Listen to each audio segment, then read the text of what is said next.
Mr. Taskmaster, the church said Uncle Noga should organize.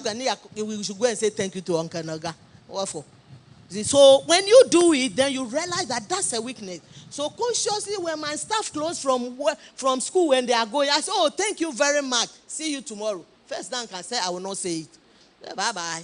When it's Monday, I'll pay you. See, but I realize that no, it is a weakness inherited in that particular strength. So you make adjustments. So it's the same way. You are there with your spouse. Your spouse, when it comes to work, is choleric. Let's say Auntie Ruth is a choleric. And so there are things Auntie Ruth will take the decision. Somebody at the backside will say, Uncle Rich cry, why has he lowered his guard? His wife is the one controlling. Oh, but he understands. That's her flair. Let her lead. When it comes to affection, maybe that is where his strength is. Show her off to people. Aha! And if she's also what do you call it? If she's also what do you call it? A sanguine. Oh, where kuneri cry? This is my wife. You see my lovely wife. You kill the sanguine in affection. No, she doesn't need your penny. But if you give her everything, and we come to church, and you pretend you don't know her, where will crank her? Because you are killing her. You see?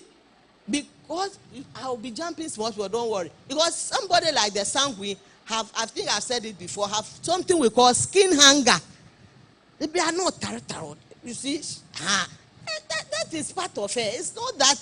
That's what this woman, she does something too much. She wants to show her husband. That is her, please. Because the melancholy wife doesn't even want you to touch her. And I'm looking at some people that are suspect. You see, she loves him and he loves her. But she doesn't want you to be touching her too much when there are people there. You understand? So we are different. How would you know that this is what my wife wants? This is what my husband wants? If you don't do the test to know. So if you can't handle yourself, you cannot handle the next one. So you see how important counseling is to us. So if you are going to get married, there are people who are compulsive. So if there's a compulsion there, the person will force you, love me. The person will force me, do this, do this. So if you know that is how your wife is, you do what? You negotiate and you talk with them. There are cases that I've handled people. I thank God for what he's doing. I do a lot of international ones. Now I'm doing 2 UK, 1 US. The other time it was China and Russia. You see, we do Zoom. Those days it was Skype. You understand? And I remember there was a case. The two of them were PhD students. So you see, we are human beings. So me born who can come see, PhD students, you see. But you see, you get relaxed when you ask them, so, we are very happy we came to counseling. We are very happy we are. Then you realize that God has done something. You see, and we realized that there was a melancholy. The man was so melancholic. You know, melancholics have little energy. They always want to be by themselves. And when they close and come back from work, they want to relax. The woman today when I went to work, the man is a melancholy. He has to rejuvenate, get back his strength. Then you can judge her. So if you have done it and you know, we've told you already. So when your husband comes, you agree with him. So when you come back from work, how many minutes should I give you? It's 30 minutes. So it's agreed. See, it will work perfectly. Otherwise, when he is ready to talk, the woman, if he's a man, then the woman, then the woman will say, you are ready to talk. Okay, I'm coming. And I'm going to, she's not ready for you. But she doesn't understand the man. So you see how important it is that we should do ours. So when we do it, so we talk a little bit about choleric, about sanguine, and phlegmatic. The phlegmatic is not lazy as such. They have low energy. So you have been told that your wife has low energy. So you can't expect that Sunday she will work from morning to evening. Office 1, office 2, then office 3 will work. Will office 3 work? And you don't understand. Why? Didn't you hear when we went to counseling, they said you should not do. Office 3 cannot function well. So if you want Office 3 to function, know that she is a phlegmatic in that area. You do what? You support. Support. So you support her to get what you want. Okay, so we have another one, that is the supine. The supine are followers. They want to follow you. So they expect that you should, well, if you go and marry a supine husband and you don't know, what kind of man have I gone to marry? Everything is me, the woman. The man is a supine. You take the lead, he will follow you and give you all the support. So you must know. You see, they can be stubborn. So if you can't take them for granted, that is the man who will wash your underwear for you in a compound house. He doesn't care. He will do that for the wife. And you don't understand. You think that nothing. That's the man. You see? So we must know. So I'm taking a little bit of time for us to know. And we want to be practical. I mean, I don't like book. We read the book. When I went to school, I've learned some things. So we have something what the teacher said, Bloom taxonomy. Ghana, we are lacking. When we are doing recall, we are understanding. We understand, we do a recall, and then instead of moving to application, application, we haven't got there. When would we create? You see? So it is the same thing. We read books and we learn and we go to meetings. Ghanaians will go talk. When they come back, the application is gone. The other countries take the application and then they are gone. So what I have learned, let's come back home. Let's look at ourselves and let's use it. Fine. So we've looked at phlegmatic. We look at choleric. We look at a little bit of sanguine, a little bit of melancholy. Melancholies are people who don't forgive. So that's where we must also learn that if you were not forgiving, you will not be in this church. Because Jesus forgave you. Why won't you forgive another person? But so if the person knows, the person will work on it. So there are people who shop hospitals, Papa. Because they are carrying a whole lot of things. So today they are to A, tomorrow to B. Just forgive somebody if you think. But sometimes even the person doesn't know he or she has offended you. Or in your mind, you have been offended. Meanwhile, you have not. Maybe in reality. You see? So, and they are walking diary. They can tell you what happened to them when they were 3 years or 4 years, vividly.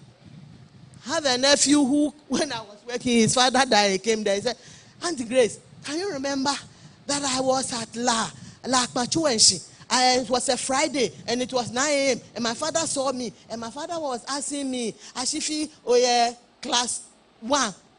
Meanwhile, I was in class 3. And he could remember that the time I was talking to him, he was, either he was married or was getting married.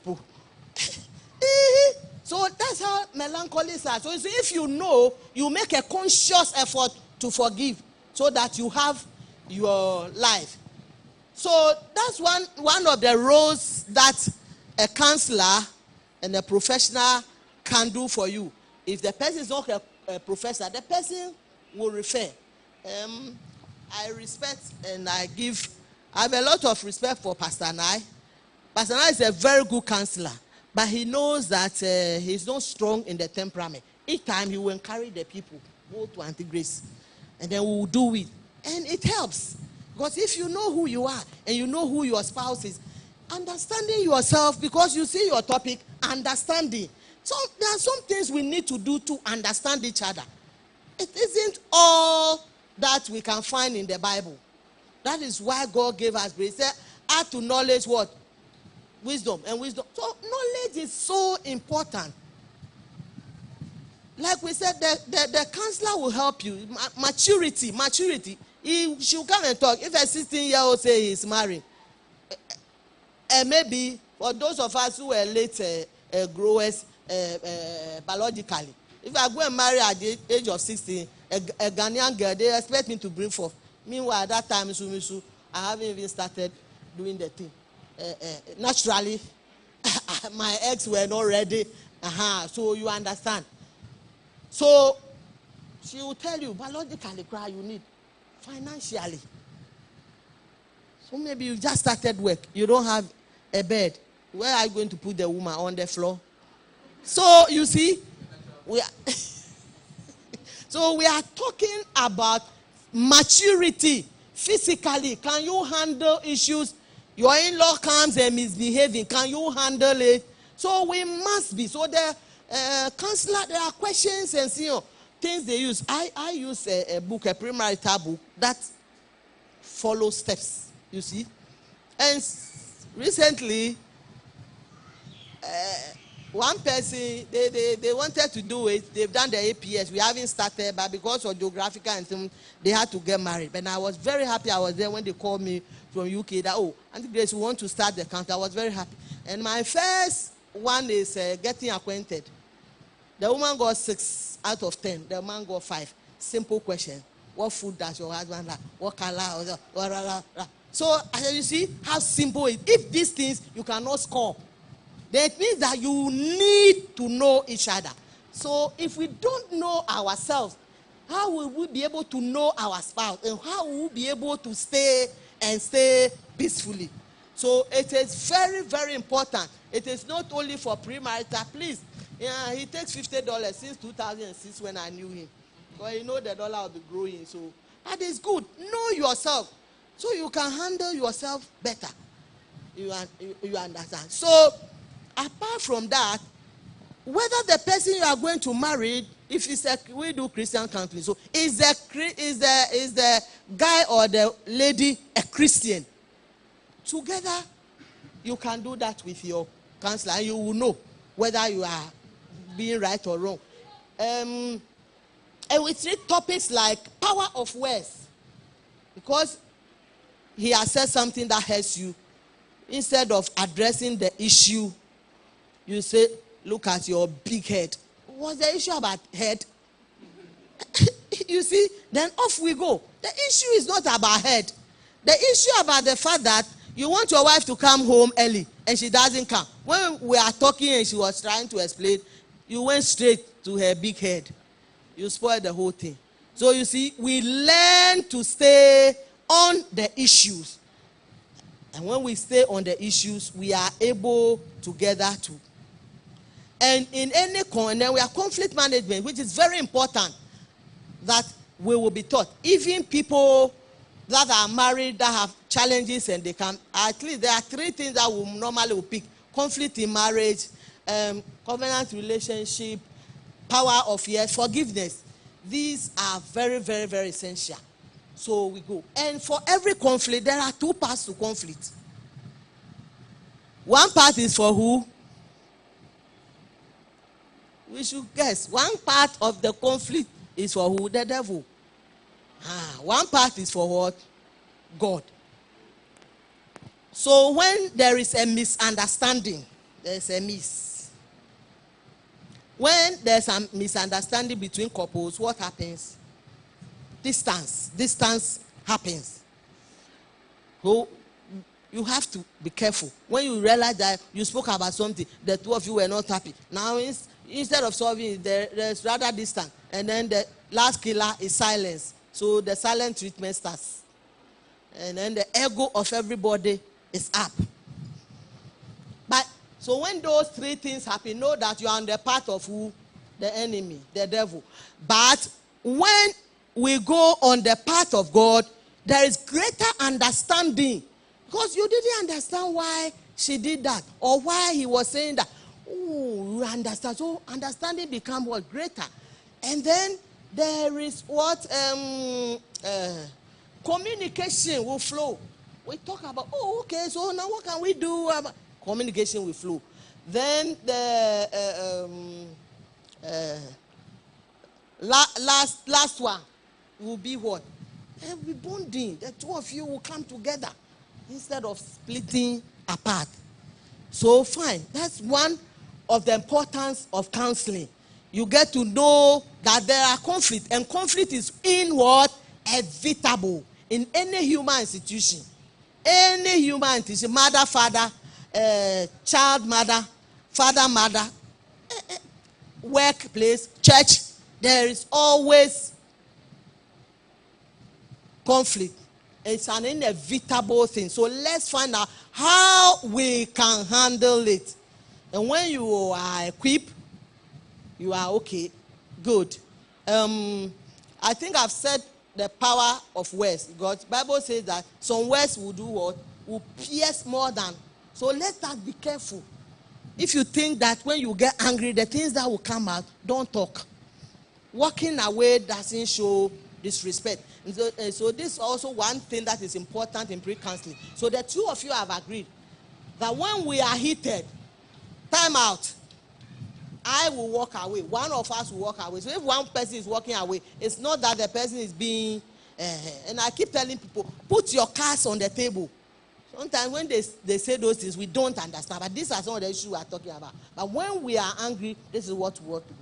If it is Christmas and we want to gift our parents, this is how we go in. See? Because you need to, Bible says we should not neglect our nuclear family. But they should be one. But one thing that will kill you is when you deal with your people at your back. They begin to think that your wife or your husband is a bad person. That is why when you are giving them something, you don't want them to see it. And it generates a lot of problems. And most of the time, too, when the problems are coming, if it is Auntie Ruth, when you are around, everybody will be nice. When you leave her, the kind of looks they will give her. And when she say you don't understand it, but when we went, what happened? And you are complaining. Women are intuitive. You see, if you the book I'm talking about, if you do counseling, these are all there. Men are what? Analytical, but women are what? Emotional and intuitive. So what you have not seen, God will tell her. She knows. She will tell you. You go around and come back. You come to it. Good. So I'm saying that okay. So the covenant also, you see. So we married to keep. You are in the covenant. I always say that I need some of the things. Later I saw it in Bible. Later I saw it in books. But God told me myself that, hey, look here. 19 July 1981, I didn't call you. You said, Mr. Noga, oh, come to Labone S.D.A. Church. I said, Auntie Anna, oh, come to Auntie Ina, come to Labone Church. Oh, Pastor Agboka, come and bless our marriage. Pastor, this please. Was it a church day? Was it a Sabbath day? Does God had a business, a real business that day there? No, because today is Sabbath day. God has a business here. But Sundays, it is his house, so he is here. But his business is on Sabbath. Or maybe Wednesday when we have office. But you went and called God, and then he came and sat. And then you are mafu. You said, I, so, and for better, and for worse, and for... and all that. So they do a part. Now you are saying what?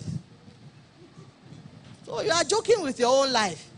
Bible says, I have no pleasure in the soul that keepeth not his what? His vows. God will not have pleasure in you. You will walk around, you may not die physical death, but you realize a lot of things will die about you. Your business may not even stop going up. Then you say, is that witch that I marry? Is that, how do you call them? Wizard. Wizard that I marry. Read the scripture well. God hates divorce. I hate it.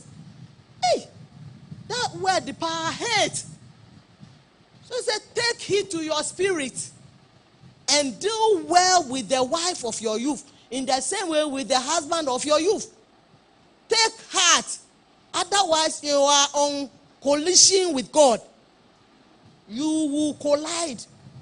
So please, let's talk to ourselves and let's allow the Bible to lead us. So these are some of the things that will open your eyes to when you go into counseling. Okay. So, if by the grace of God, the counselor has helped you, you've realized, you've discovered yourself, you realize that, oh, everything is okay, it's on course, then we will talk at the Almighty, one of the Almighty things, sex in marriage. Very important. So most of the time, that will be one of the last topics that will be treated so that we don't ignite passion and then you go and commit sin. You've waited. So, so for your information, you see, 3 things destroy marriages the most. 3 things, no, in no particular order. In home A, it may be sex. In home B, it may be communication. In home C, it is finances. 3 things. So watch them. The one we are getting married, put your cards on the table. It's part of it. So we deal with finances. You want to do a 50-50, a 70-70, a 100-100, whatever you decide. The counselor should be able to tell you what is there. And the counselor is never a person that gives advice. She will give you all the 1,000 options and guide you. And then you will choose. Because when you choose, you must be able to stand by it if it works. And if it doesn't work too, you take responsibility and make amends. Okay. So there are a lot of importance that counselors give to their counselees. So please don't let us ask for counselors. So today we have a little education. We know who they are, we know the categories, and we know what to expect. And so people, and in Ghana we have gazetted ones. There are people who have been gazetted. There are regulators, Ghana Psychology Council. That's what association they are council. Because if you are a lawyer, you also belong to what? GBA. If you are a doctor, you belong to Medical Dental Council. So everybody, teachers have NTC. So we have people that regulate us. So if you go and follow people like, what we call him, Councillor Lutot, meanwhile, he hasn't gone anywhere. If you are, maybe when they started bashing, you are going to do 6 weeks, but that one too is a lay. Because for you to say that the people who have cut their hair, they are getting depression. Do I look like somebody who has depression? I have cut my hair, but do I look like one? I'm far from it. You understand? So he doesn't know what he's talking about. He doesn't have the skills. He doesn't have the theory. He doesn't have the interventions to choose in treatment. So, thank you very much. Spoken a lot. Please, if there is any question, what do we do? Question or answer after Sarah? Thank you very much. That was a powerful one. I remember in media school, one of our psychologists made us do a SWOT. We call it SWOT, not SWAT. SWOT. That's strength, weakness, opportunity, threat.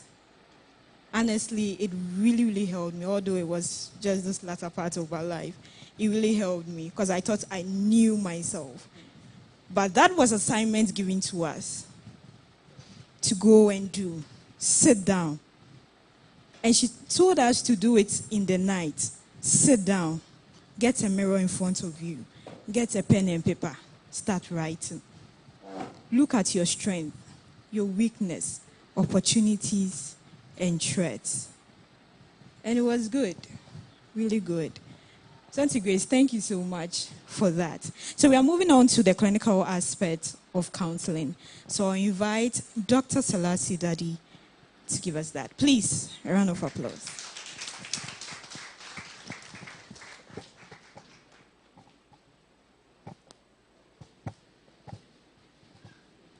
Okay, good afternoon and happy Sabbath, everyone. So we've heard a lot about the importance of counseling. My presentation is going to be about the medical part of counseling.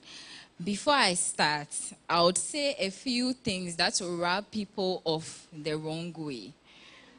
It's not meant to offend you. It's meant to give you information.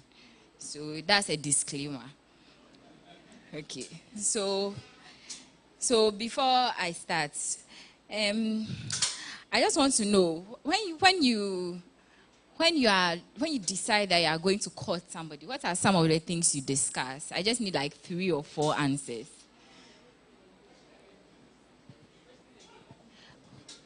When you decide that I'm going to have a relationship with somebody, what are the things you discuss?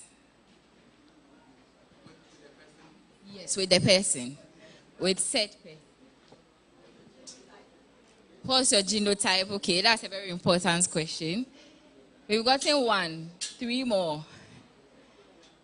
What are the things you discuss? Auntie Clara, you discussed the expectation of having children. Yes. Your blood group. Okay. Why are you all giving me medical answers? It can be any. It can be any answer. The last one. Sickling status. Okay, so sickling status has come up twice.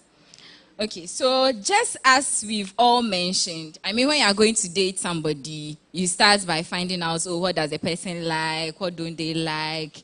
You talk for long hours. What food do you like? What's your favorite color? And a whole bunch of things.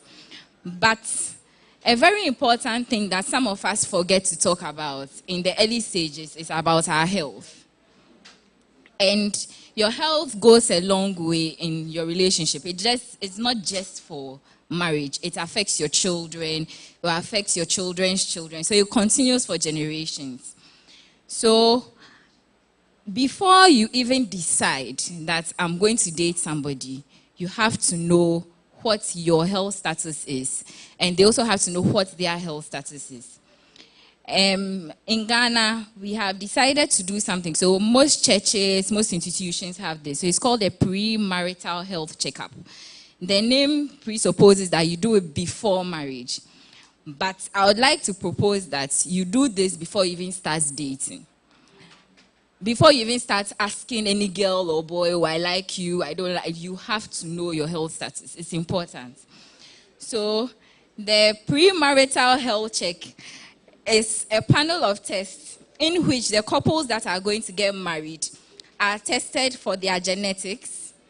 They are tested for infectious and blood-transmitted diseases to prevent the risk of transmitting any of these diseases to your children.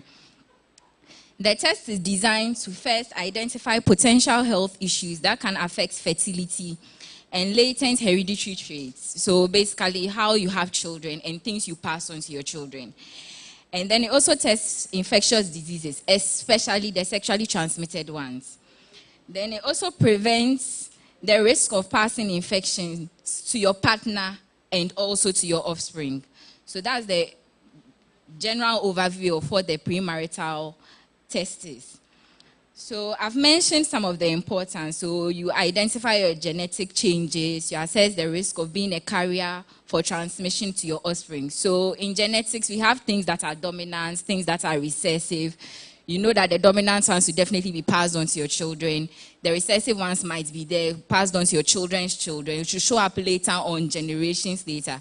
So you can see in certain families, everybody is dark skin. Then one day, some light skinned person comes and shows up in the family, and everybody's like, where is this child from? And in our settings, they tend to start to think, oh, this person has had some infidelity, this child doesn't belong to. But for all you know, being fair is a recessive gene in your family. You didn't know that. And it has shown up after 20, 30 years. Whoever knew that third person in your family is probably dead and gone now. So that's why it's important for us to do these tests. Next, we want to prevent the transmission of heritable diseases. So the ones that are of note in Ghana are sickle cell disease. So sickle cell disease is a spectrum. So we have those who have the trait and those who have the disease. So you have to know where you fall. Then we have thalassemia, hemophilia, infectious diseases such as hepatitis B, C, HIV and AIDS, and other sexually transmitted diseases. So you need to test yourself for all these ones, not just HIV and AIDS. Then we do this to promote awareness and understanding of a couple's health before you secure a steady future together. So if you know that your spouse has this condition or your spouse is like this, you know how to prepare yourself towards the future. You know how to put money aside. You know how to arrange and structure your life. Who should be beside you? Who should be away from you and all that. Then next, you prepare your family members mentally and physically for the prospective baby. So as I said, some of these traits are transmitted to your children. So if your family members know that this is what we are entering the marriage with, then when a child comes and certain things come up, they are there to support you mentally and physically. It's not that they see something and they're like, oh, and if I'll banako. No. Then, next, it helps to reduce the risk of incurring unnecessary medical expenses in the future. Right now, money is hard to come by. It's not going to get any easier. So you have to know these things so you can plan ahead. If you have a partner that has a chronic health condition, you know that this is something we'll be going to the hospital for at least every month, every 6 months. Then you plan towards it. You know that on this day, I'll go here. On this day, we'll do that. It also helps you. Then finally, aids in the reduction of stress and either psychological tensions for family members if treatment comes up. So you realize that you didn't know about it. The person comes, I have to be treated for this, I have to be treated for that. And you're wondering, where is all this coming from? I didn't sign up for this. But if you know your baseline, then you are able to know how you'd go about your future. So now I'm going to talk about the testing details. We've spoken about some. So we talked about blood group, we talked about genotype, and some other things. So about blood groups. So how many blood groups do we know of? Blood groups. Oh, I'm not going to do all the talking though. So we have A, we have B, we have AB, and then we have O. Okay, so those are the main blood groups we have. The main thing with blood group is, no matter what your blood group is, it doesn't really matter. If you are AB, O, AB, you can marry anybody with any blood group. The important thing with the blood group is what we call the rhesus factor. So we have people who are negative and we have people who are positive. So the reason why the rhesus factor is important is because if there's an incompatibility, so that is if the woman's blood group is negative and the man's blood group is positive. So for example, you have an A negative woman marrying a B positive man.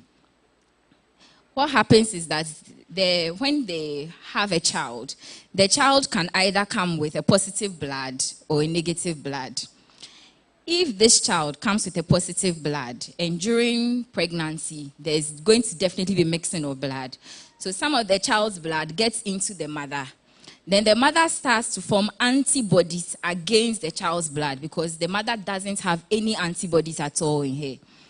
So in that pregnancy, she's safe. But in subsequent pregnancies, if the child happens to be positive, then the mother would miscarry. If the child happens to be positive, the baby dies in the mother's womb and she has a stillbirth. So that is why the rhesus factor is important.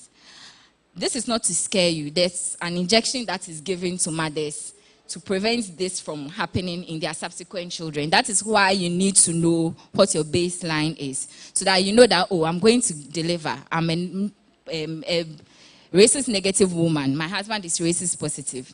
So we have to buy this medication, and you take it with you when you are going to do your delivery. You discuss it with your obstetrician gynecologist, and then you have a plan towards it. So that once you've delivered, you take the injection and you protect your other children from what I said.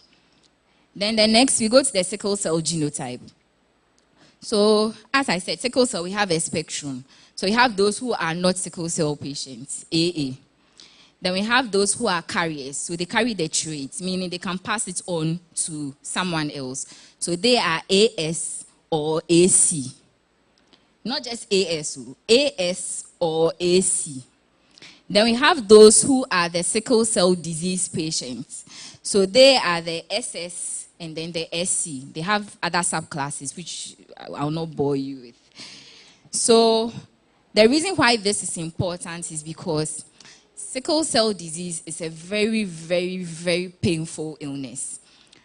If you have seen somebody go through a sickle cell crisis, you would not wish it on anybody who is next to you. That is why it is important to do the genotype.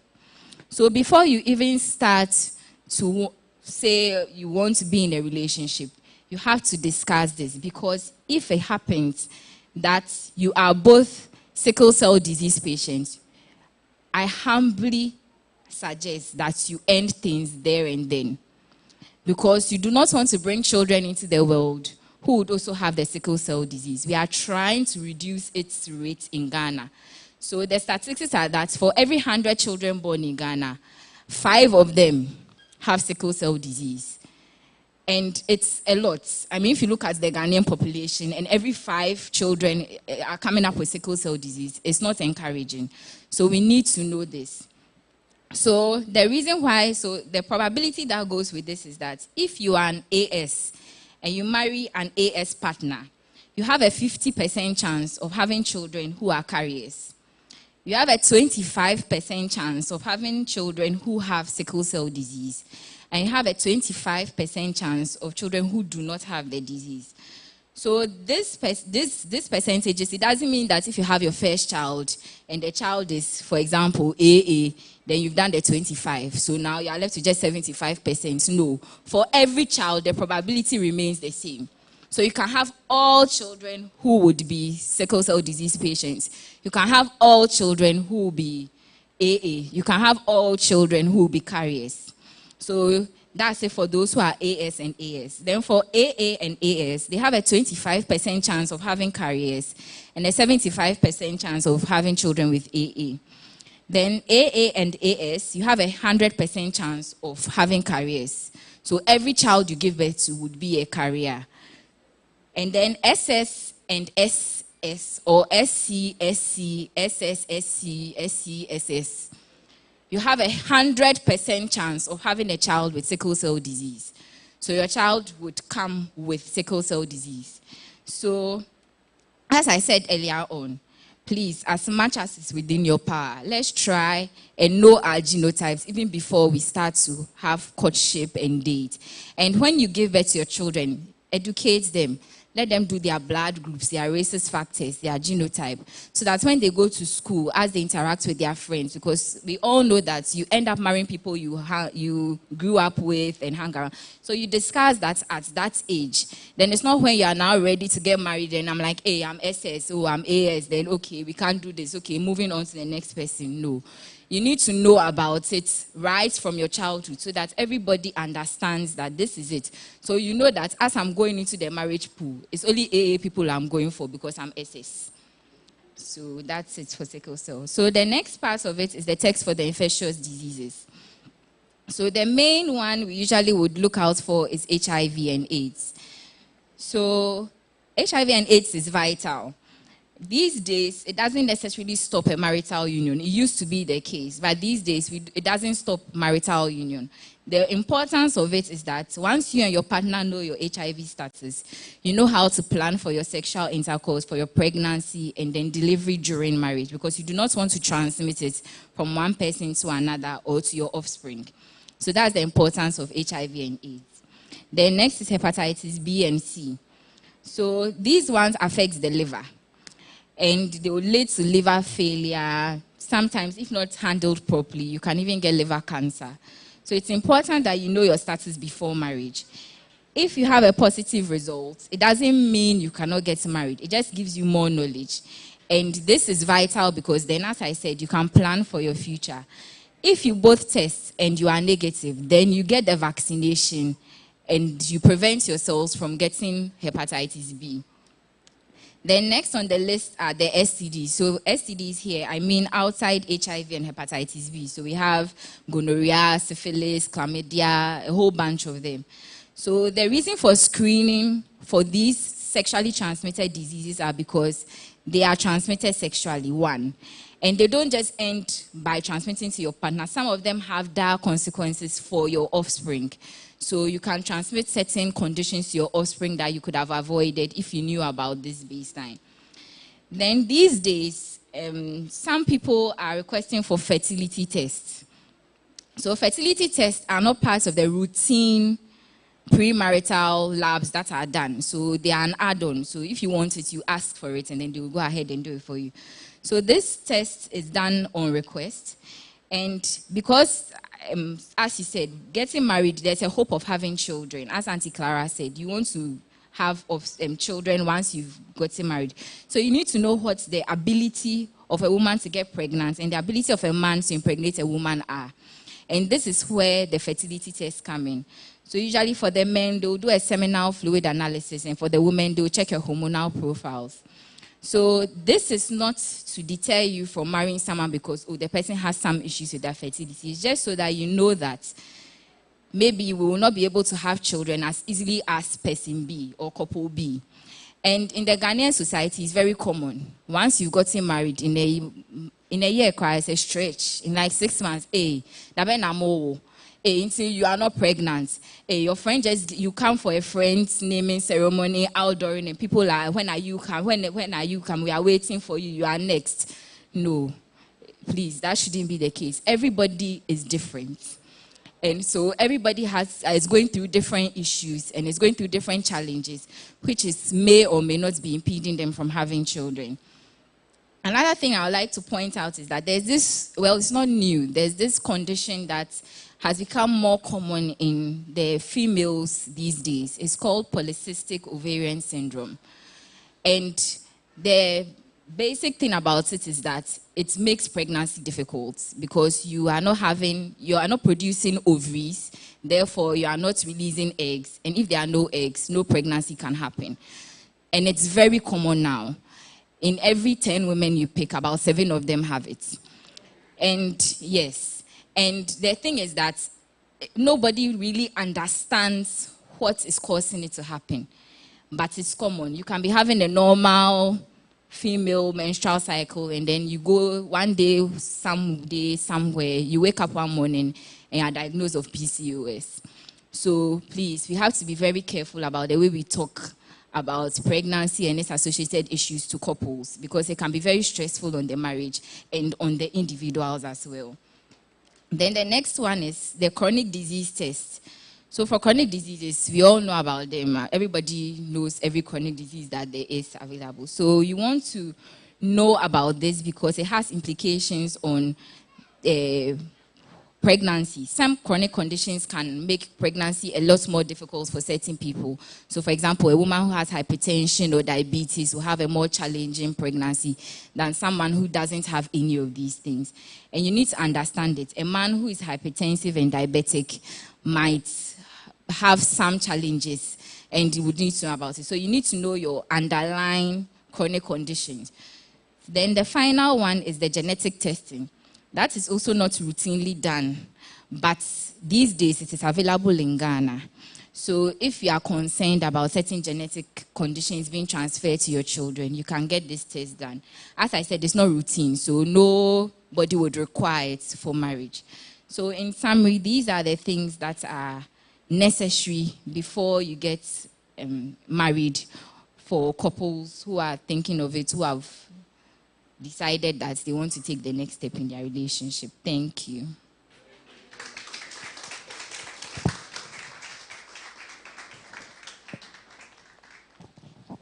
Thank you so much, Dr. Salasi. This part is an interesting one, you know. It's going to be serious. But anyway, now the curtains is open wide. If you have questions, please. All right, so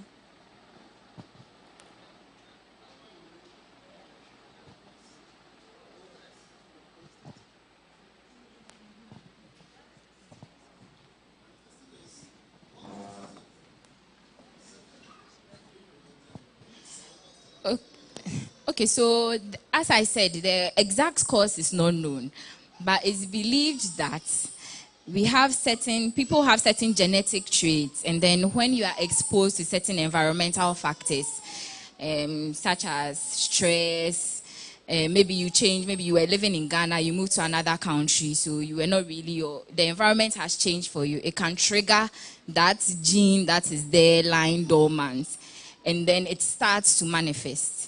So that is one of the schools of thoughts.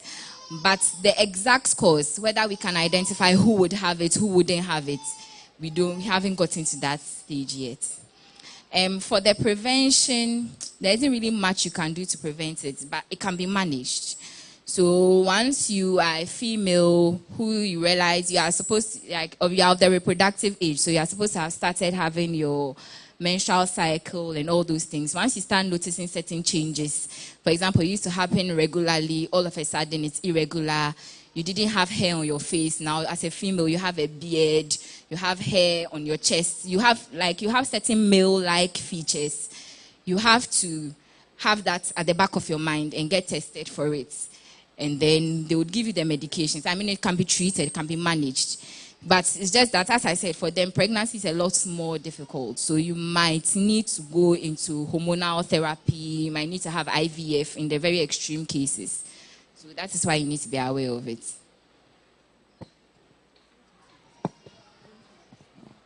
Okay, please.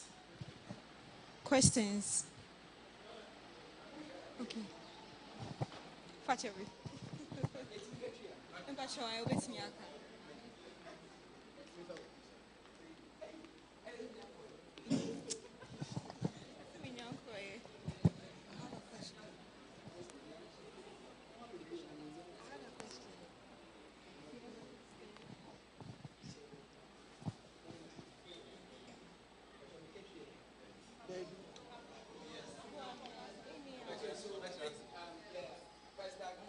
I don't understand our own language, so I'll speak English. Okay. Reference to today's sermon when we heard that Isaac had to pray for Rebecca when she was barren. I am quite excited to know that in the presence of professionals, medical professionals, you can create the awareness that these are the things that are likely to happen, medically.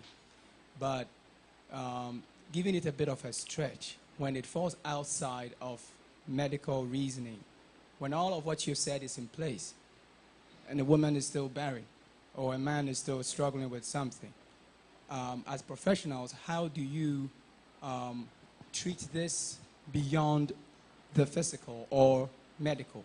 Because I think a lot of our women and a lot of our mothers will bear testimonies as to how it took a long time for them to have their kids. And with the upcoming ones, those who are going to get married, this is the challenge, because I think all these tests will come to a point where some results will show. Are you suggesting that should any of these pop up, it should be a no, or let's pray about it, or let's apply faith? Assuming if it's... Are you asking in marriage or before No, marriage? before. I think what we are discussing cuts across. So there are couples who are trying to get married. There are individuals who are trying to get married. They have gone through all this. They come to realize, well, there is something, one or two, that does not make everything 100%. And in the presence of this, will you still advise that they back off? Or perhaps in the case of Isaac and Rebecca, when he prayed, Rebecca, we hear, is the spiritual woman today. Wait. Yeah. You have to. Okay. Doctor, I think what you are trying to say is that if all the medical things they have said happens, and maybe you go for treatment and you still cannot have a child.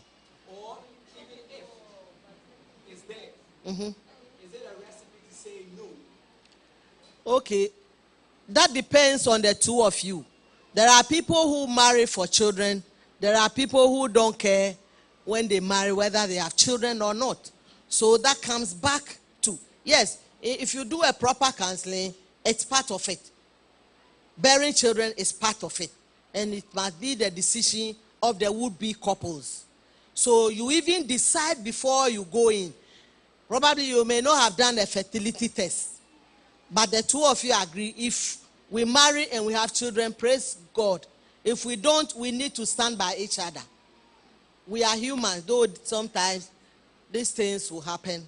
But unfortunately, I did adult education. I went to university when I was 50 years. There was a lady who came, and she's a nurse, an enrolled nurse.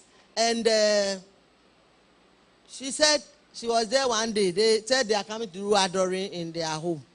My country people. Who has delivered? The husband. He said, the husband. So she went into their things and laid all the lab reports on the bed.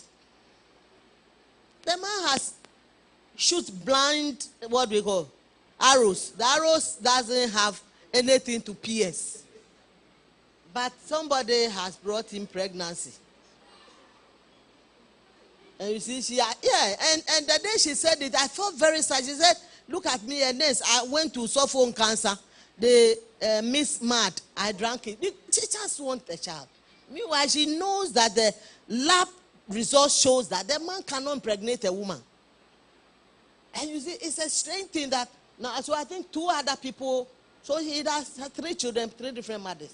Normally, that's what happens with people like that. They know you want a child, so they'll get pregnant elsewhere and give it to you. Yes. So the basic thing is the 2 of you should decide in marriage, if we don't have children, what should happen. So if you know that if you don't have children, it will be a problem, then say, madam, as for me, children are top priority. So the woman can decide, I'll stay with you or I will not stay with you. And then, yes, we are in church. We are fulfilling a part of us, which is spiritual. And therefore, there are times that prayer would also work. And I think either I heard from pastor or one of her things that he's good at helping people pray to have children. So you must be able to select a pastor who has that gifting, because the giftings are many to help. And then I also encourage those who have traveled that journey to also sometimes share their testimony to encourage people who may fall prey to that kind of thing. So that's the answer I have.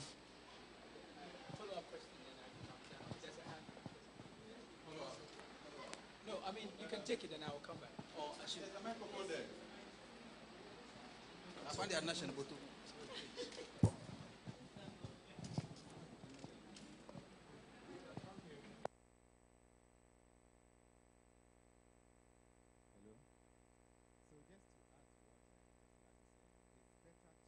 Status now before you start dating someone and want to get married. Oftentimes, some pastors send me people's lab tests and other tests before people get married. Some of them will fix their date, and it's like 1 month away. But when they send the results, there are issues with the result. They've announced the date, they have printed invitation cards, but the result shows that this man has low sperm count. What do?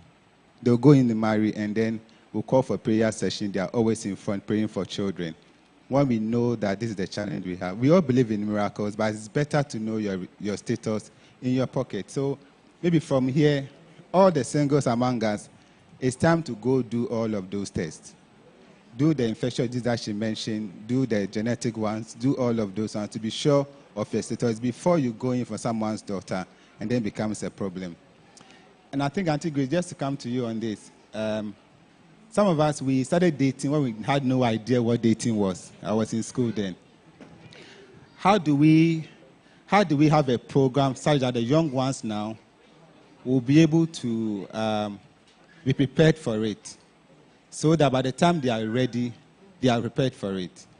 Because some of us may start earlier, some may get to 34, then they are ready to get married, but they are not prepared for in terms of what they should look for in a lady. Can there be a program such that children, not children, but those who are adolescents can start going through that program to be able to know how they can prepare themselves for it? Thank you.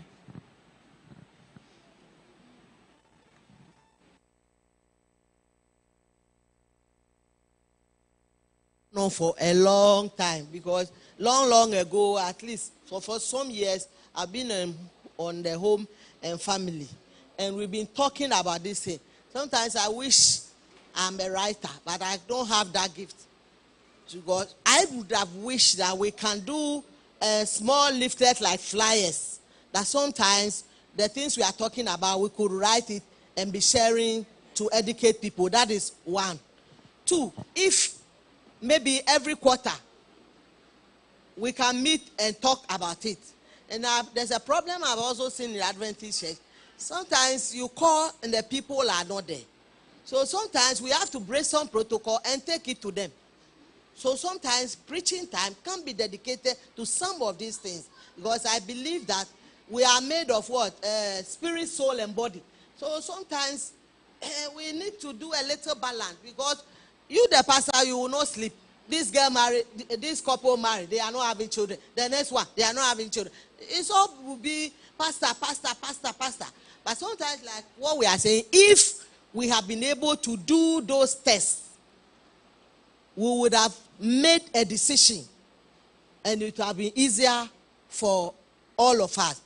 So mine is that it's the larger church. The home and family can recommend to the church either a quarterly, because if we wait for once a year home and family, last 2 years the material was so good. I ran it for Osu Church, so I know. So good. I don't know even what happened here. So good. You see, we have the material. And I wonder whether, like they said, I'm sure a lot of us were not here. So if we are not here, how do we get to our members to educate them? Because education is key. Education is key, even formal or informal. So education is key. So for me, I think that we can do. Those of you who can write, you can come. I have trained counselors here. You don't know that they got distinctions. Me, I didn't get distinction. They are there. So I know them. We can get together. We can put flyers, and share. Once a while, we come together and do these things. Things have happened in this church, and sometimes I'm sad that things have changed. I remember the Nyatepekus. There was a day, all the couples, there were 2 days, we were at Smith Guest House. And it was so good. They invited outside speakers. I remember Professor S.D.A was one of them.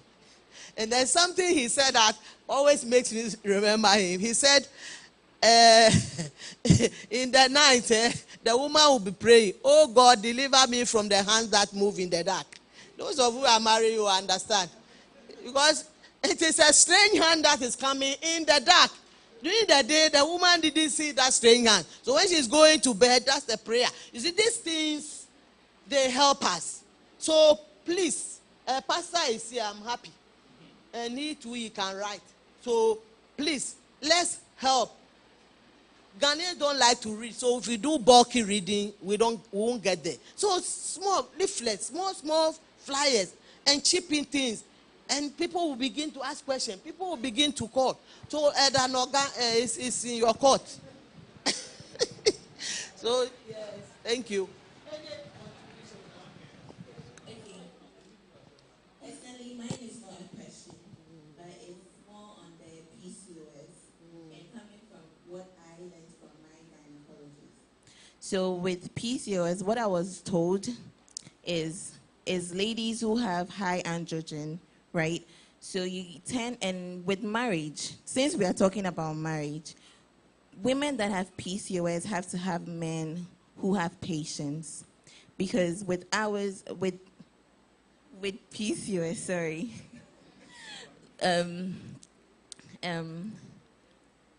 even having our period is a problem.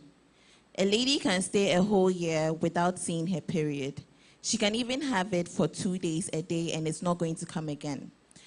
And at the same time, they easily get, their mood swings are crazy.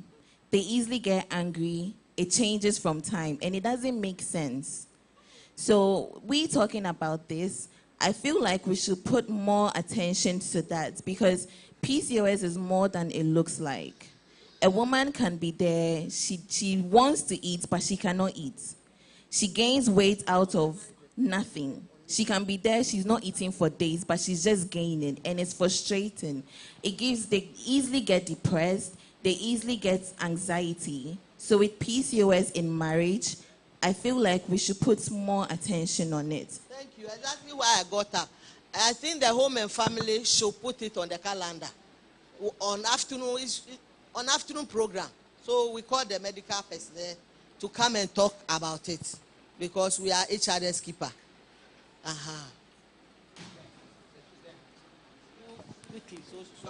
Okay. My second question has to do with the fact that a second mic. No. I need to get close. My second question has to do with a rising concern on social media that has to do with these apps.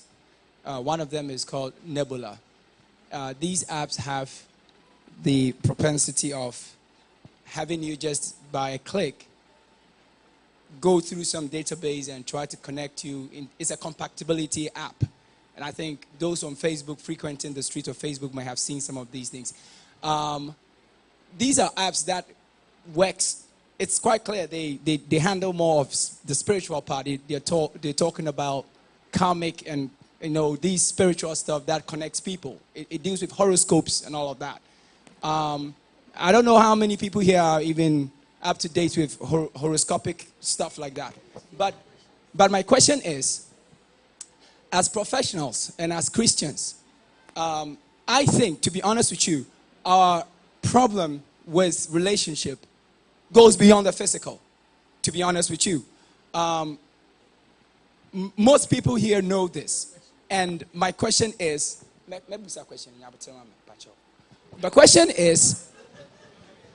question is respectfully, is it okay, is it healthy for Christians to subscribe to some of these horoscopes? Some of them do very well to connect us to people or give us an idea of our personality.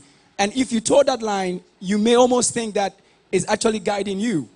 And I don't know what is the position of professionals here, psychologists here who will believe in these things and will maybe encourage it or maybe dissuade us from doing it. As for my spiritual leader is here, so I hand over the mic to my spiritual leader. My Osofo, horoscope. This is a spiritual exercise. So just answer.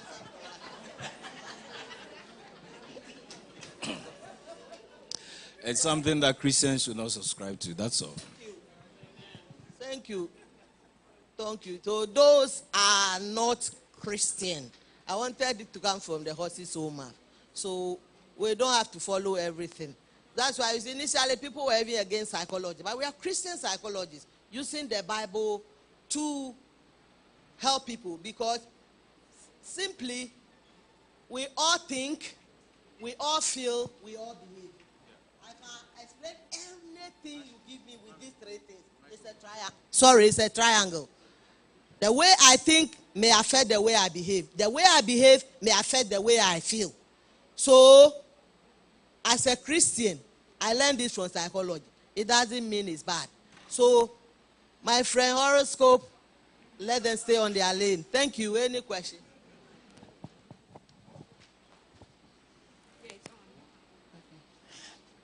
I should stand.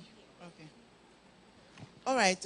We've talked about premarital counseling, medical checks, what we need to do.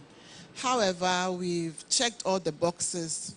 People are compatible. They have decided to marry. They have been married. What do we do? What would you recommend? I know there are post-marital counseling sessions, but medically, are there regular medical tests that you would recommend to couples, families, so that they maintain their life? Thank you. Okay, so for this one, it's not just for couples, it's for everybody. At least once every year, you have to do a full medical checkup. And by full medical checkup, I mean you are checking your blood level, you are checking your kidneys function, your liver's function, you are checking your cholesterol, you are checking if you have diabetes, if you are pre-diabetic, diabetic. If you are diabetic, if your diabetes well controlled, poorly controlled, all those things. So it's not just for people who are married. It's not just for post-marital. It's for every individual. So as much as possible, at least once every year, you should do those basic checks. Then for women above the age of 30, you have to add the breast cancer screenings. And then for anybody who is sexually active, you need to do the cervical cancer screening. So the pap smear once every year. Then for men above the age of, it used to be 50, but these days we are getting younger ages for cancer, which is becoming a bit of a problem. So I would advise that maybe from the age of 40, 45, you have to do your PSA once every year. So the PSA is just to test for prostate cancer. And so that's it for everybody. So you are checking and then some people do an ECG and things like that. So some of the labs will be added on based on the findings for these basic ones that I have mentioned. Before I go, I just wanted to add something about the sickle cell hemoglobin thing. So I mentioned AA, AS, SS, and I mentioned C. So a lot of people tend not to focus on the C, but we have people who are HBCC. So HBCC means that they have 2C hemoglobins. They are not sickle cell patients, but they are carriers. So just like the AS, they can also share the traits with their offspring. And another thing about that is for most women in West Africa, research has shown that quite a number of women in Africa have the hemoglobin AC. So you might not have any family member who has shown any of those traits, but later on you'd have a child who has maybe AC or SC or something. So that's an add-on to that.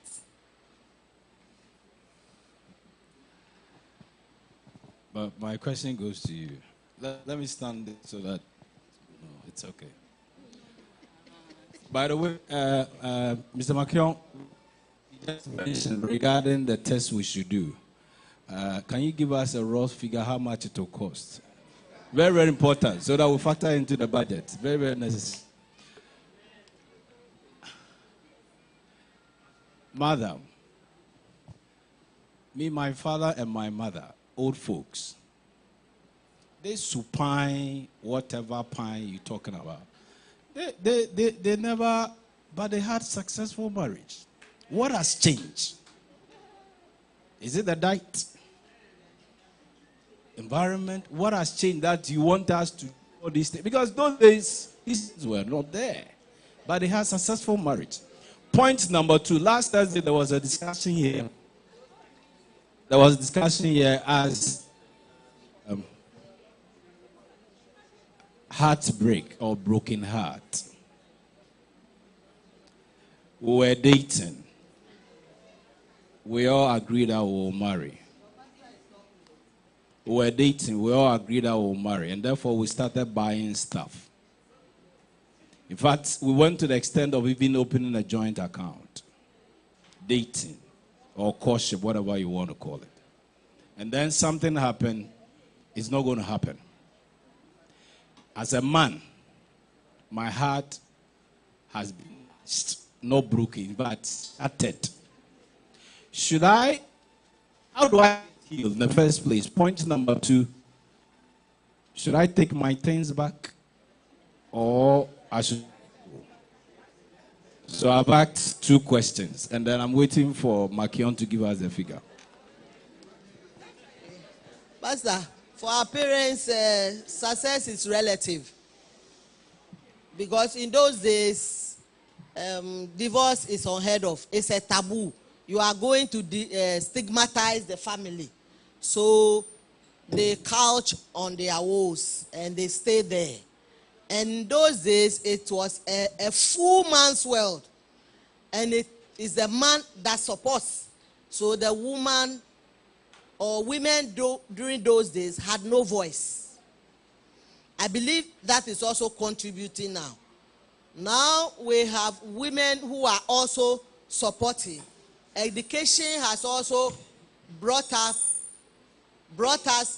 to the point that we need to dialogue. We are not saying that we should not dialogue. We are not saying that swallow everything that the man says. We are not saying fight the man.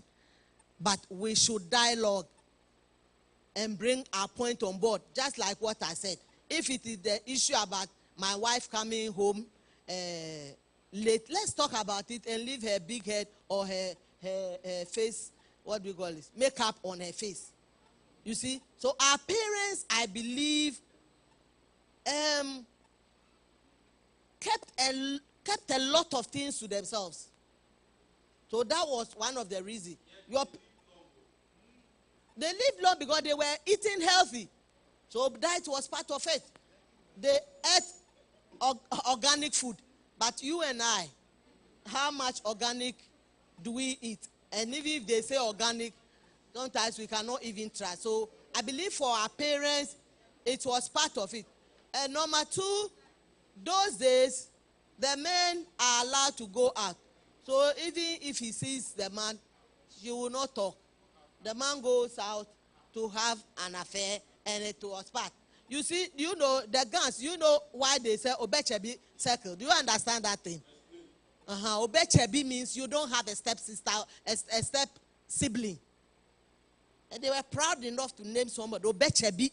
Because I think the woman was doing two something. So the man couldn't have child with anybody. So Obechebi Lante. The name is Lante. Or the Obechebi is a gun word. Obechebi. You don't have a stepchild. So you see the world those days. It is different from now. So that was part. And then the second question was about How do I get yeah. Do I go for my stuff? Yeah. So for me, I always say that when you are going into a relationship, if it is not marriage, it should be 50 in, 50 out. You are balanced. If you have to move this way, you have your weight with you. If you have to move this way, you have your weight. But where you behave 100%, that is where the problem is. But in marriage, I say bring 100. Let your husband also bring 100. But before then, that's my personal opinion. 50-50 will help you not to get your heart shattered. That is one. Two, the question is, the things you are buying, how are you buying it? Are you bringing 50? Is he bringing 50? Fine.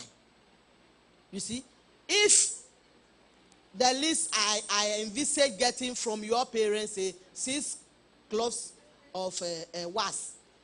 If I get the 6 cloths of white, why should it be in your house? Sometimes some of them is just this one. Let it be by you. I'm going to marry the woman. When I'm ready, you see, we are creating problem for ourselves now. And this demonic thing too, demonology is not helping us. Because your son is going to marry, the mother-in-law is the one who will pack everything. You see? Then the point is, because it's not good. You see, we have to change the way we think and do something. So please, if you are a gentleman, you are buying the cloth, put it in your house. If the lady buys something that she will use to change, let her keep it in her house. So whatever happens, you don't get so hurt that you cannot recover. If I'm going to, the dowry is 10,000 and I get the 10,000, I keep it in an envelope in my house. So let us wisen up a bit and let's do things in decorum. I will marry you. I am coming to marry you. So why do you keep the things? So please, I mean, that's my personal position anyway. That's my personal position. If anybody has a different... So the heart is shattered now. How do I get in? So the first one is the fact that in going to relationship, balance yourself. Secondly, it depends on the level. You can seek psychological help. Sometimes what we do is talk therapy. The more you talk about it, the lesser the pain goes. Sometimes we use what we also call a thought block. If you spend the whole day thinking about it, I give you a chat. At 10 a.m. on Sunday, the thought about my darling my ex came. What did you do to block it? Maybe I said, the Lord is my shepherd. I shall not want. So I'll ask you, quote it. So that, it's practically we do that. So you tell me what you did. Because I will show you the things you do. Fine, you can. So this is where meditation on the Bible happens. So meditate on the word of God. If the thought is coming, spend some time, meditate. If the thought is coming, spend some time, singing. Or sometimes call Auntie Anna, call somebody and just have a hearty chat, or go out, take some fresh air, or drink some fresh, you see? So practical things. So also, I know you know, but you, so you understand. So you do some of these things. Then you look at your diet, not too much sugar that will make you also agitated. So you look at your diet. So you look at your diet, you look at exercise, you look at putting your thought down, you look at meditation, you look, pardon? We don't drink alcohol, so it doesn't come in here. You want to do things you want to do. Then you have to control yourself. That you are already in a situation, you don't add on. Because alcohol is a drug. And if you know those who drink, they will tell you once they drink the beer, no, they are running to the washroom. Because it goes straight into the brain. You know, there's something we call, the medical doctor is here, we call it blood-brain barrier. There are only about 3 things that pass through. What do we call it? Oxygen, it's the last thing. What? You forgot it? Tell me. Alcohol also passes through, and then so that's why when you get chicken pox, you can't get it the second time. But it crosses it and go and settle there. When your immunity goes down, then a little trickle inside, and then you have shingles. You understand? So if alcohol will travel straight to your brain, it tells you, oh, when we misbehave, it takes control of you. So when you are in trouble, when your heart is shattering, maybe you haven't had a problem before, but the heart can bleed, and you will realize that your heart is bleeding.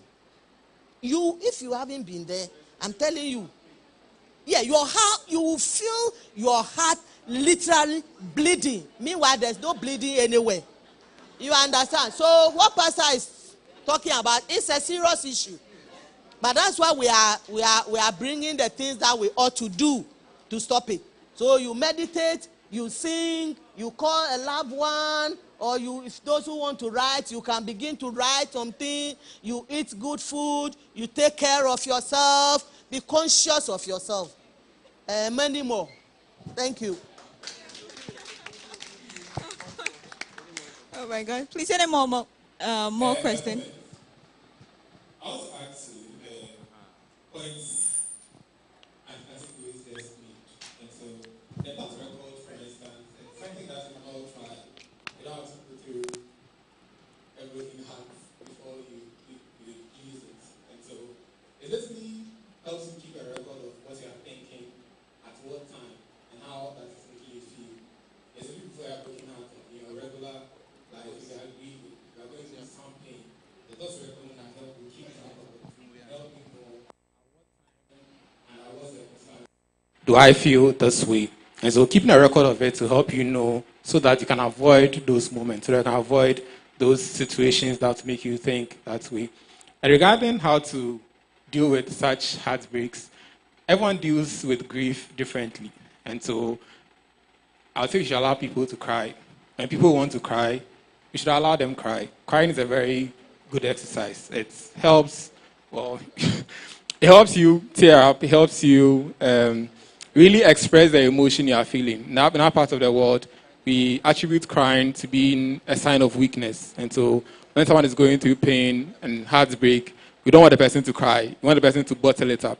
But I allow people to cry. They'll cry for some time. And then when they are better, you can reason with them. You can talk with them. Look at the situation again. Look at areas where they went wrong that they can improve themselves and then their future relationships with others. So. Yes, clinical. Yes. You should cry. Yeah. Pastor.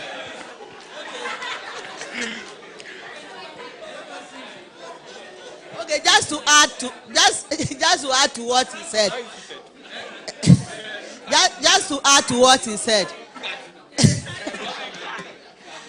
Yeah, just to add to what he said. We grieve differently. And this brings us to what we call grief and loss. So, when you lose a loved one, it's like losing your mother, losing your work, losing a big money. So you go through the stages of grief and loss. It has 5 main stages. I think we've said it here in some on other platform. So the first one, you may get angry, you may get sad, but he said cry, but cry for some time. You cannot cry till you have no strength. If you do that, then you are taking yourself into another. So cry under control. And if you want to support the person, you sometimes you don't need to talk. Just go and sit by the person or touch the person. So that's why we say, if you see your counselor or see your psychologist, they will show you this step. I will say it. So and sometimes during those times you will get depressed. Depression is the last stage, last but one stage. The last stage is acceptance. But you realize that today you have accepted that she has left you painfully. You are sad. Tomorrow next you are angry and I spent so much on her. You come back to stage 2, 5. So because that's not what we are talking about, I'll just brush. So 5 stages. So you go through the stage until finally you accept the fact that it has happened. And so thank you. Thank you so much, though. And see, Prince is a clinical psychologist, so he's one of us. Go see him if you have any issues like that, in case Mrs. Saki is busy. Okay. Mommy, I'll get it. All right. So I have a question and also a contribution. So I'll start with my contribution first. There are certain couples who get to know of all that Doc has talked about after marriage. In our days, I'm thinking that we the youth, we know much information, so we don't fall in. But there are some categories of people, back then, they did not have all those knowledge.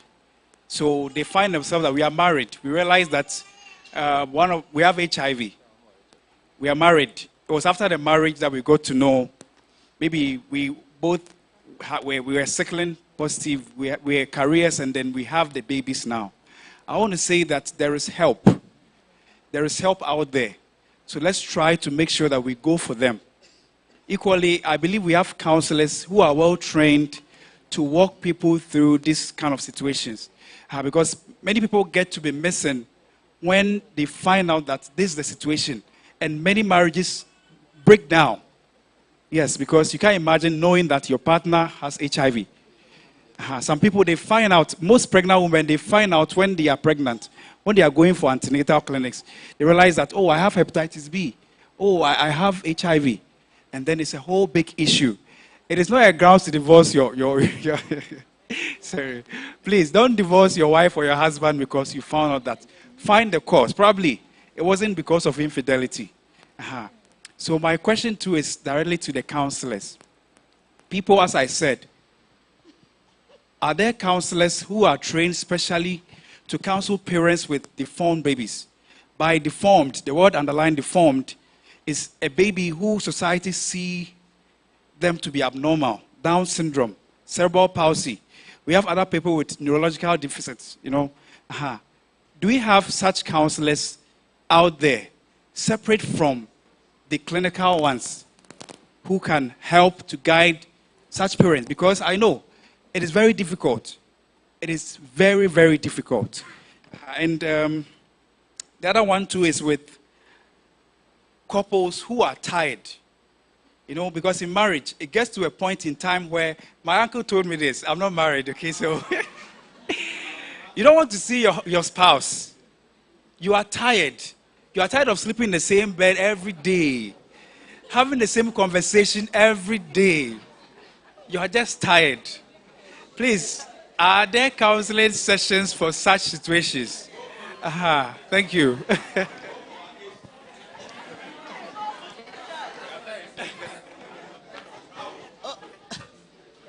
Okay, just like any other profession, the world is progressive. And so for those doing counseling now, or even that is why for us, as I speak as a counselor, we have what we call continuous even I think all the professions, we all have what we for short we say CPD. Continuous professional development. We do it. For me as a professional, I need to do, is it 20 or 24 credit hours? And sometimes I saw something I was discussing last week with her. Just for one course, I'm paying about 300. So sometimes you see when you come and I pay just 100 cedis. It's not that I want to take money from you, but I need to be sharp to be able to help you when you come. So I remember last year, one of the CBD, we did inclusive counseling that targets what we call it, people with those kind of conditions. So it is being catered for. If people have been trained and they did not have it in their training, in their continuous professional development, it is being done. And so if the person really wants to learn and really wants to help, the person will do it. Except the person, somebody decide to specialize in that. I don't think that will be, because then how many people will you get? So it is part of it, of the package.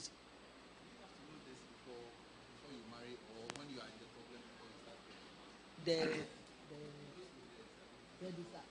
disability, like she said, there are so many things, but you cannot do everything. But the young ones now, they are lucky.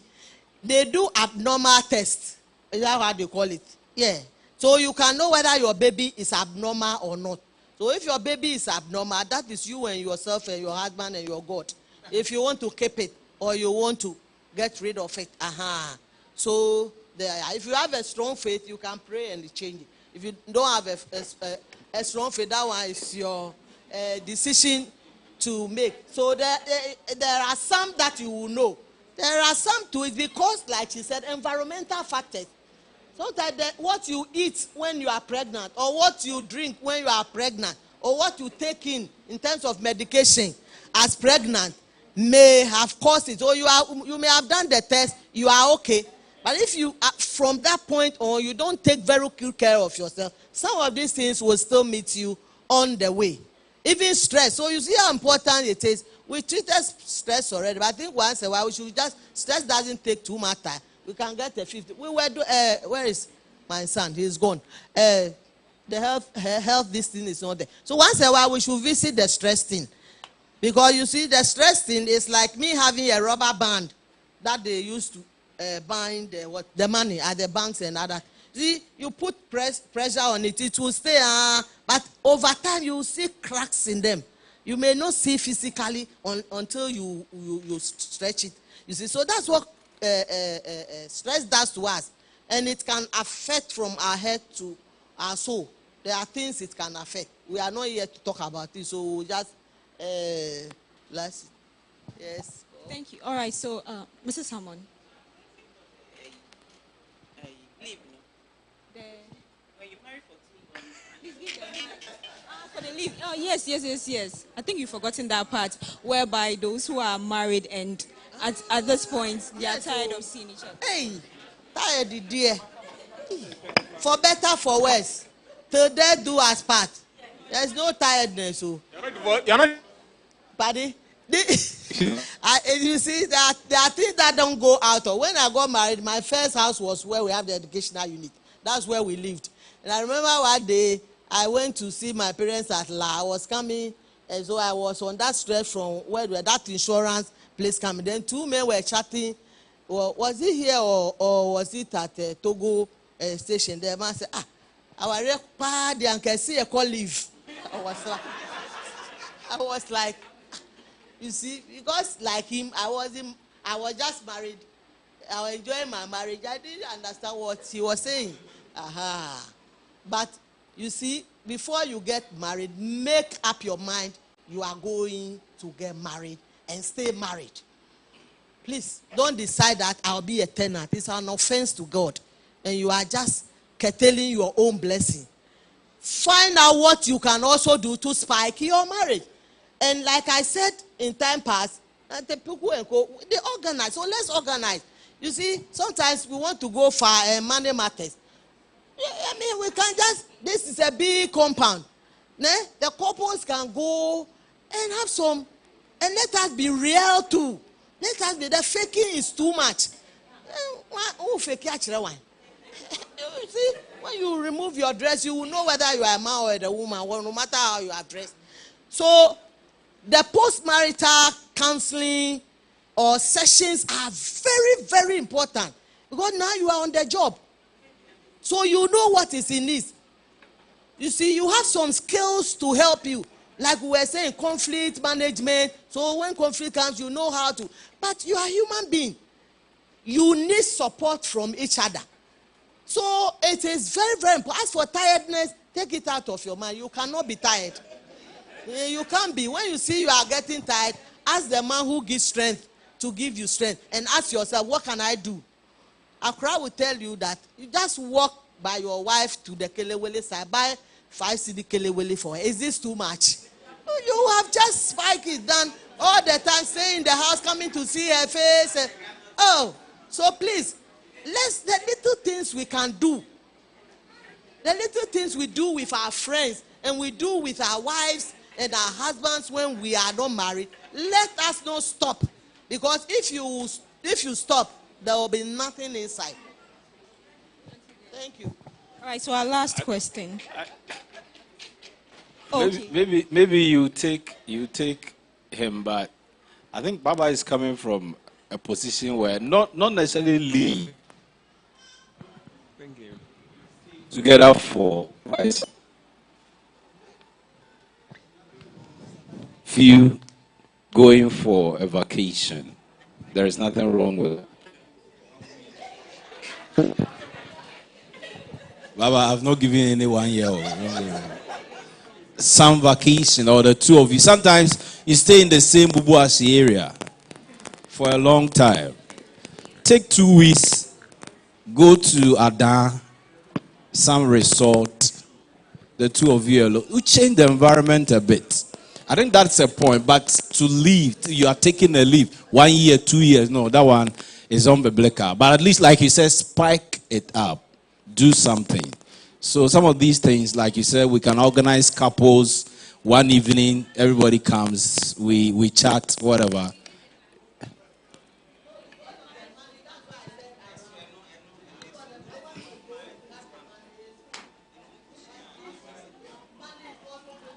No, but if you don't invest in your marriage, everything comes with investment. You have to do something. But you see, I'm thinking, Baba, listen. Imagine Adam and Eve living for 950 years. Together, 930 years. They were married 930 years. And then yours, how many?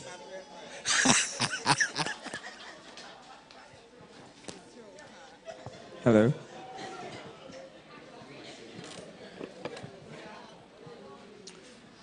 Okay, thank you very much. So, just thinking about everything that's going on and what Pastor just said, it means that there's so much that goes into marriage, like so much preparation, so much investment. Yeah, kind of. And Auntie mentioned some temperaments and all. Just wrapping my mind around it. Isn't it one of the reasons why a lot of people are not getting married now? I mean, that's on the other side. Also, so we are talking about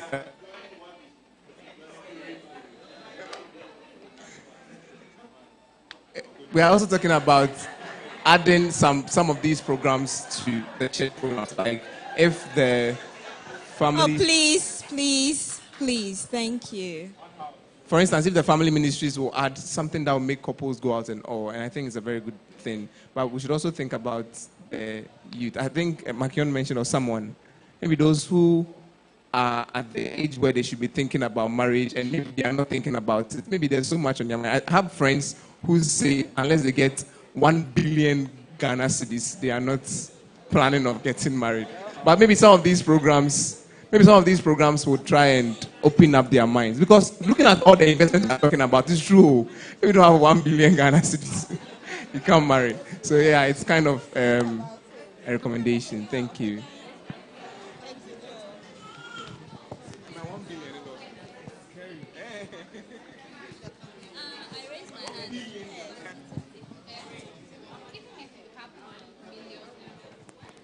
I had wanted to add up to what was said regarding the tiredness.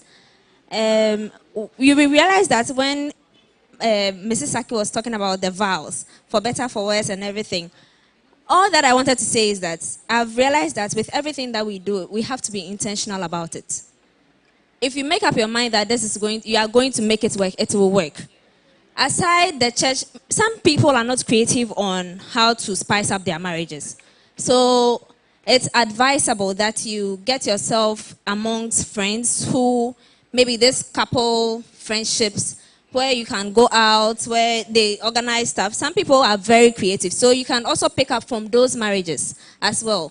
Aside the retreats, aside the boot camps that are organized, I feel there's something around you that you can always pick up to make your marriage enjoyable.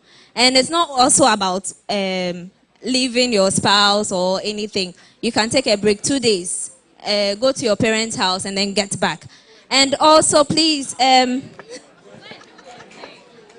sleep and come. No. And also, I've forgotten what I wanted to add again.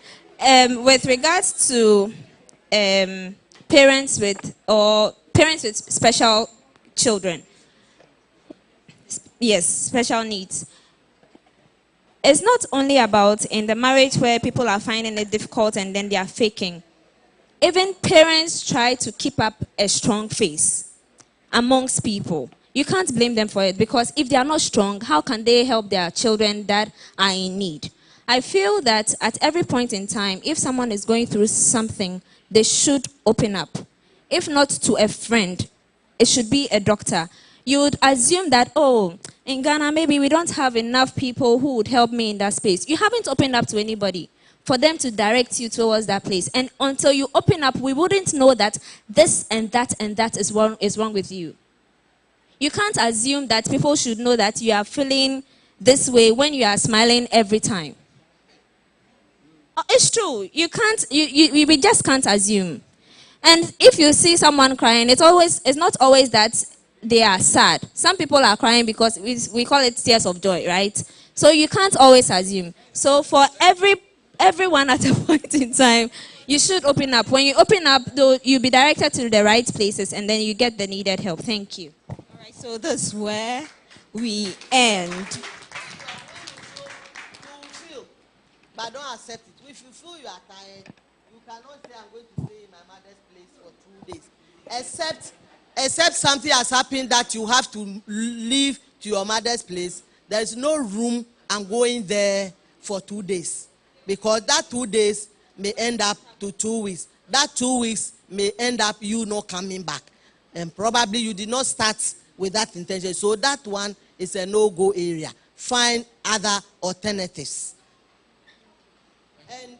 And please, don't get all the money before you decide you can marry. You see, and so I speak to the elderly people also here. If you have particularly the mothers, you have a child, you know the child will get married. It's a Ghanaian culture. By all means, they will take 6 cloths of wax from your child. So when you are buying, leave some. Don't sew all. So me, I wouldn't want you to say I'm married for you. So if they ask 6, I'll give you 4 or 5. Buy one. You understand? And for me, my family, we have a routine. The first one was going to marry. My husband and I paid for the reception. So when the second one was going to marry, the first one joined us, we did it. The third one, the second, third joined, we did it. So the last one too, we will join. So you need to buy the small things and what you will wear. So let's find ways to help. If you know you don't have that kind of parents to help you, like we are saying, you find out that I'm sure your wife will have a sister who is married. So you have an idea of what and what. Those are the necessary things. So you buy the necessary things. If you buy the necessary things and you don't have, and you get a room, you get a bed to put the woman on, my friend, if you go to court or you go to pastor's office, you are married. As for the fanfare, it doesn't matter much. If you have it, do it. If you don't have, don't think about what people do. That's why I'm telling you that if you see my children do a reception, it's not their money. You want to follow them. My own sisters, yes, my own sisters, the same. My family, we are 2 generations. This girl, she's my daughter. She knows. The father is my cousin. So, Manti and Co. Aquile and Co. I have 2 sisters. I think I'm older than Manti was 50 last year. So I'm older than her by 17 years. And I'm the 3rd. And there's a 2nd. And there's a 1st. So when they were going to marry, we did the same thing. We took care of the reception. You understand? And our children, those were David and Co., they were small. So we dressed them, girls and boys, page boys, what do we call them? Flower girls and bridesmaids. They didn't spend a penny. You go and see that kind of wedding and you want to do the same thing. Then all your $1 million will go. So do what you can. Do what you can. I'm sorry my daughter is gone, but you choose what you want. Ina didn't have even a maid of honor. She chose. It's not that she didn't have the money. She chose a small girl to follow her. It's not that she doesn't have the money. You understand? So look at what you want and what your pocket. Don't look at people around you. When you finish, you go home. Gentility town home cry. No. All right, thank you so much. But we'll take some last words from you and then we could. Oh, you don't have any last words?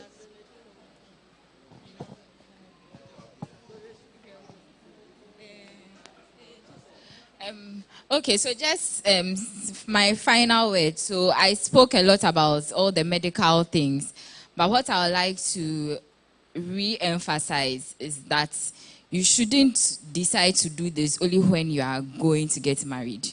You should know who you are, what is wrong with you, what you have, what you don't have, before you go out into the world. The same way you'd dress up, wake up in the morning, dress up nicely and prepare to go somewhere. That's the same way you have to prepare your health. Your health, you have to know what health conditions you have before you go about trying to ask people questions and find out if they like you or not. Oh, why are you not clapping so well? All right. So first of all, we thank God for giving us the opportunity to be able to experience this. Second goes to our Christian Home and Marriage department for coming up with this. God bless you so much. Then to all our resource persons, right from Saturday down to today. God bless each one of you. Yes. Hey, amen.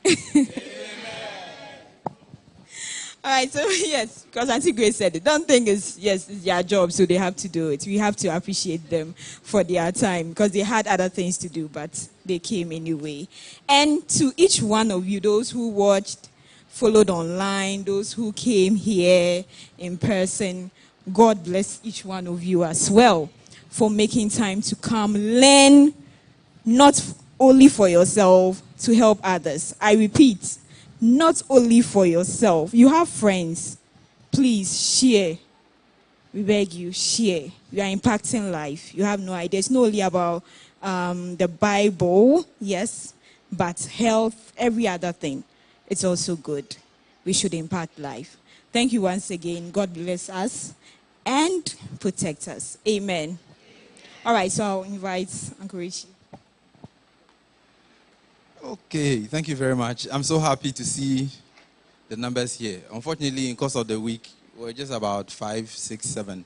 I encourage all of us to try and go online, at least listen to the other topics that were treated. Today is our last day, and this has come so quickly. I'm so happy. We'll put out a questionnaire, and we'll be glad if every one of us here will try and answer them for us, because yesterday I left here. I got home around 11. We're working just on that. Okay. The challenge is that people don't attend.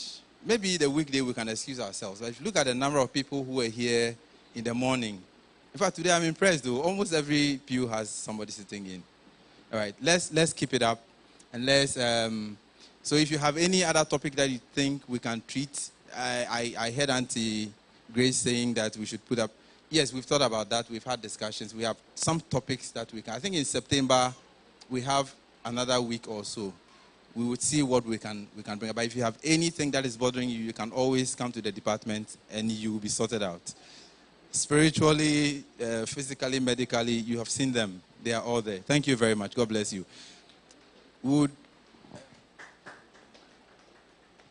Okay, so I think we'll sing our theme song once again, SDH 579, and then we'll do a prayer and close. Thank you. Control.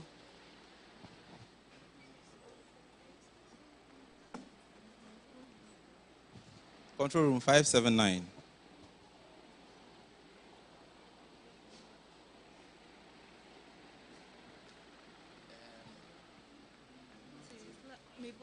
I have voice to talk. What song is that? 'Tis love that makes us happy. Ready? Say. 'Tis love that makes us happy. 'Tis love that soothes the way. It helps us mind. It makes us kind to others every day. God is love with His little children. God is love.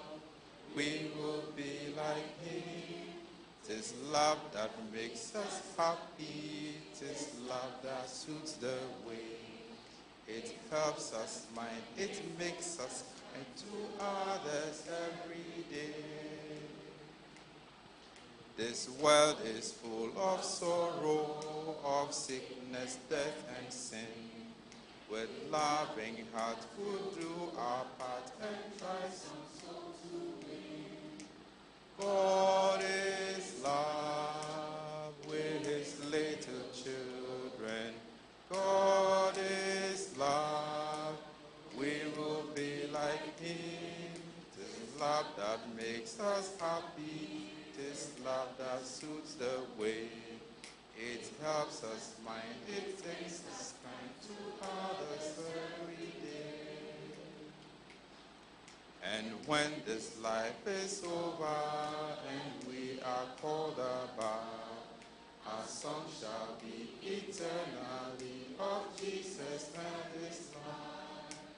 God is love with His little children. God is love. We will be like Him. 'Tis love that makes us happy. 'Tis love that smooths the way. It helps us mind. It makes us kind to others every day. Okay, so Pastor will pray with us. We're going to start a new week. I respectfully would like you to bow. If you have plans for this new week, we start. Talk to your father about it before I pray.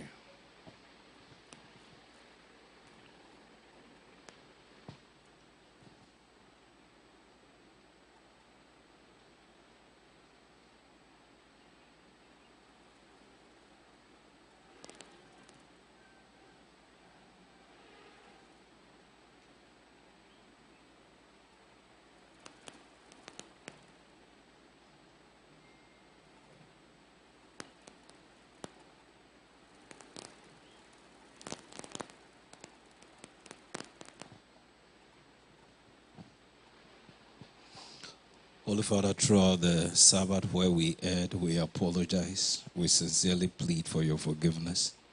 We ask that the messages we've heard, grace be given to us so that we can, by your grace, implement them. You heard your sons and daughters telling you about their plans for the week. I plead through Christ, grant us grace so that we'll be successful this week. You know ahead if the enemy has any plans against anyone. We appeal through Christ, Father, let it not work against us. Protect, defend, guide, and bring us back again on Wednesday to pray and on Sabbath to worship. And now I ask that you bless us as we depart. Take each one of us to our various destinations and ask that throughout the week, use us to advance the kingdom business. In Jesus' name I pray. Amen. All right, thank you very much. We're reminding ourselves that we're not meeting here next Sabbath. We are all meeting at Osubeta for the corporate worship. It's only the children that will be here. So all adults, corporate worship at Osubeta. Prince Emmanuel is known not to. attend corporate worship. We have that penchant of not coming. It's a sin. This 2024 is going to be iniquity if you don't come. And the Bible recorded against you. So please, everybody here, Osu Bethel, this Saturday, 9 o'clock, we start service.